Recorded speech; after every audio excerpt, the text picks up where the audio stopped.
Alors, bonjour à tous, je me présente, Thévenin Lebrun Louise Marie. J'aurai bientôt 27 ans et ce week-end, nous sommes arrivés championne du monde par équipe de 100 km en Inde.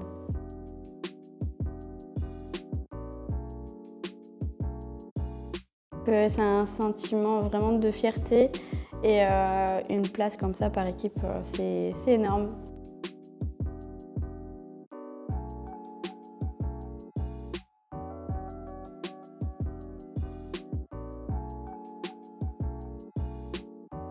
Déjà, quand j'ai pris le départ de mon premier 100 km sur Amiens en 2023, le 12 octobre d'ailleurs, il n'était pas venu à l'idée de faire et de terminer la course en moins de 8 heures.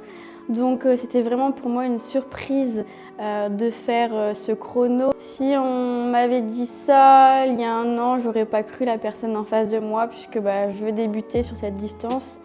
Et j'avais encore beaucoup à apprendre, même sur le plan d'entraînement, etc.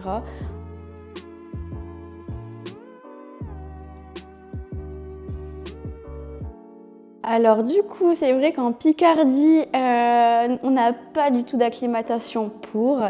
On a eu un bel été, c'est sûr, mais j'ai eu la chance du coup de partir avec l'équipe de France 2 fois en stage, donc une fois fin août, près de Saint-Étienne et là récemment, début novembre, à l'île de la Réunion, où les conditions étaient presque parallèles du coup à ce qu'on a pu vivre à Bangalore le week-end dernier. Donc c'est une humidité et un climat très chaud. Compliqué quand même de courir sur ces bases-là puisque moi à la maison, j'ai pas du tout ce recours. Donc c'est vrai qu'il a fallu s'acclimater. On est parti 2 semaines.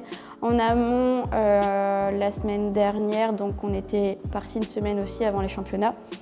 On est beaucoup resté à l'hôtel pour pas se prendre de coups de soleil, etc. Puisque on sait qu'un coup de soleil, c'est de l'énergie en moins.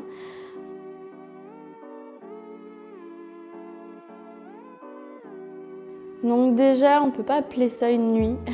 Moi, j'appellerais ça une sieste, puisque donc, le départ a été donné à 1h30 en France. Pour nous, c'était 6h. On a eu 15 minutes de retard. On est arrivé sur le lieu de course, donc le parcours à 4h. Je me suis réveillée vers 2h30, 3h du matin. J'ai pris le petit-déj. Ensuite, on est parti en bus avec les nations différentes. J'appréhende moins les courses qu'avant. C'est vrai que je pense que ça a été un travail en 2 ou 3 années où vraiment avant je stressais une semaine avant la course, etc. Et je pense que plus on stresse, plus le corps se met en mode off et on est moins performant. Donc les courses, je les appréhende plus. Bien sûr, la veille, quand j'ai préparé ma tenue, les ravitaillements, etc., j'ai commencé à stresser, mais c'était du bon stress. Sur la nuitée et sur la ligne de départ, c'est sûr que c'est l'adrénaline qui va faire face. Mais j'ai moins tendance à stresser maintenant qu'auparavant et je pense que ça, du coup, c'est en ma faveur et ça m'aide sur le long de la course, quoi. On m'avait parlé forcément d'avoir la possibilité d'obtenir une médaille par équipe, quelle qu'elle soit. Donc moi, même dans ma petite tête, je me suis dit que ça pouvait être une médaille de bronze. Et au fur et à mesure de la course, donc c'est vrai que c'était très compliqué. Je ne sais pas si on va revenir dessus, mais très compliqué. Je sentais que toutes les femmes ralentissaient, il y en a même qui abandonnaient, etc. Et quand on m'a murmuré dans les 4 derniers tours que voilà, on était vraiment 2e ou 1re par équipe, là forcément on est poussé et on s'en est pas rendu compte sur le moment qu'on était championne du monde, quoi.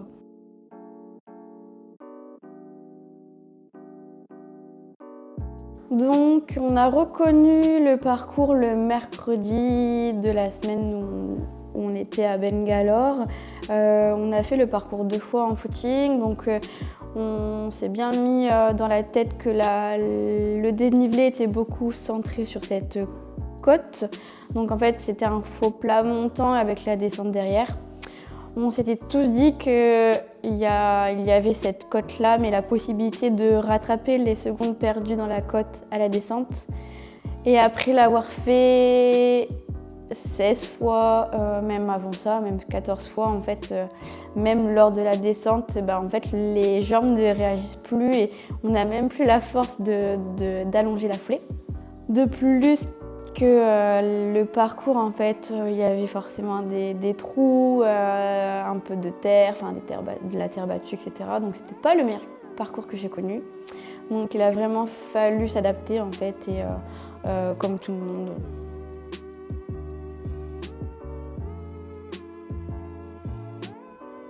Donc moi, on me l'avait dit du coup au fil des tours. Quand je voyais vraiment les filles qui étaient parties devant, donc j'ai couru avec une Britannique et une Américaine. Il y avait 2 Japonaises qui étaient extrêmement fortes devant nous. Et en fait, moi, c'est sûr que je les regardais de loin puisqu'elles m'ont mis forcément quelques minutes. Et au fil des tours, donc le groupe rattrapait les Japonaises et elles, après, on marchait sur plusieurs mètres, etc. Donc là, je sentais que, ouais, il y avait la possibilité de passer devant. Et très tôt, je me suis retrouvée seule. Donc je suis allée, la Britannique a accéléré légèrement, donc moi j'ai pas voulu et je pouvais pas forcément la suivre, et l'Américaine est restée derrière moi. Donc on a fait vraiment quasiment la deuxième partie de course seule. Donc là, il fallait vraiment compter sur soi et avoir des pensées positives, etc. Et continuer la course comme on s'est entraîné, quoi.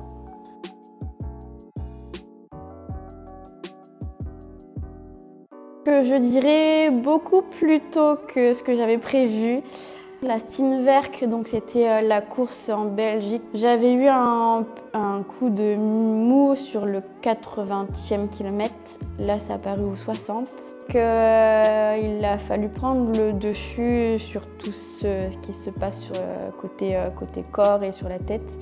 Donc là, forcément, c'est un petit peu personnel, chacun a ses pensées positives. Donc là, forcément, vient l'image de nos proches, des bons moments qu'on a passés à l'entraînement, etc. pour vraiment savoir pourquoi on fait ça et savoir se battre jusqu'à la ligne d'arrivée. Donc cette semaine, je me suis reposée et je vais entamer un cycle de petites courses. Déjà les crosses qui sont à l'école de l'athlé en tout début d'année, et ensuite je vais être sur un cycle un petit peu de vitesse où je vais reprendre du 10 km, du semi et sans doute participer au championnat de France de marathon à Saint-Tropez comme la dernière où j'avais fait 4e.